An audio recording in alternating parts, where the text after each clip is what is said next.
souligné que parmi les problèmes de la société sénégalaise, c'est ce que posent les procédures illégales d'accaparement des terres, les infractions de concussion suivies des impunités et des abus de pouvoir et d'autorité des maires dans diverses formes de délibération heurtant le droit d'affecter et de désaffecter ont une résonance particulière et incitative à une révolte de la communauté lébou du Grand Cap-Vert. Depuis quelque temps, la commune de Sangalkam est secouée par les problèmes fonciers, dont les solutions restent suspendues à la déclaration de M. le préfet du département de Rufisque, avec objet que le rapport des états des lieux de lotissement de Khalou Dioula Diakharat relevant de la propriété intégrale et généalogique de la succession de la famille de Feukhari Diène, Mandiaye Thiandoum, Sali Thiandoum, Feu Sali Thiandoum et consorts doit être divulgué. L'historique des terres dénommées Khalou Dioula de Feukhari Diène à l'image de la route de la soie en Chine, que les maires se succédant à la commune de Sangalkam ne peuvent pas ignorer, parce qu'elle est restée liée à Sangalkam dans la lignée matrimoniale de la succession de Feukhari Diène,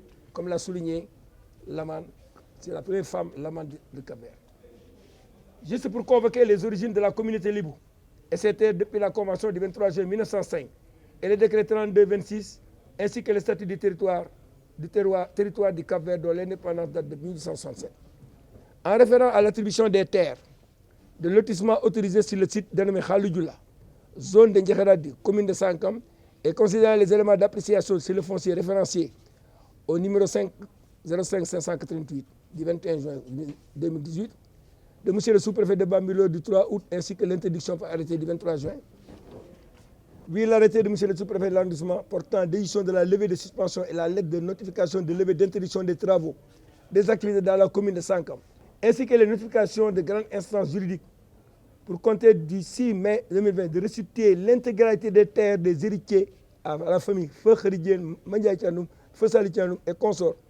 La famille, en partenariat avec l'État du Sénégal, a engagé un dialogue pour la résolution finale du problème. Les enquêtes de la DSCOS doivent être finalisées sur le dossier du 68-90 et dont la vente est illégale des parcelles du bail aux occupants et aux coopératives de Remdik, coopérative Gandour par la commune de Sangalkam, maire sortant et ses collaborateurs. Il faut qu'un audit du foncier urbain, bâti et non bâti, le domaine national, le domaine de l'État, le domaine privé, et un état des lieux soit effectué sur le foncier agricole, pastoral et autres. C'est ce qui fait dire que le rapport doit sortir parce que le préfet qui a arbitré les parties prenantes devant être autorisé dans une participation légale administrative, ce sont ces rapports, c'est le rapport et ces conclusions que la famille attend d'être publié ou promulgué ou notifié. Le rapport est sur la table du préfet de Rufisque. Monsieur le préfet est invité à sortir ce rapport où toutes les parties prenantes ont donné leur avis à la faveur d'une propriété intégrale de la famille Khady Diène.